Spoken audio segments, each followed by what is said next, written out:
সিদ্দিক ফারুক উসমান হায়দার চারজন সাহাবা সবচেয়ে বেহতর, কারণ তাদের দিলে আছে আল্লাহর পয়গম্বর।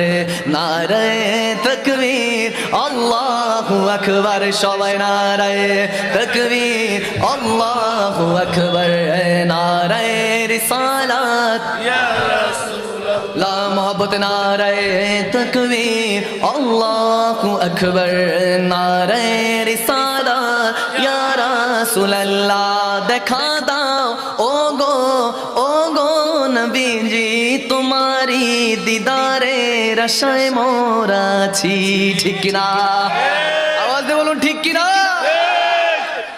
দেখা দাও ও গো নবীজি, তোমারি দিদারে আশায় মোরা আছি। দু চোখ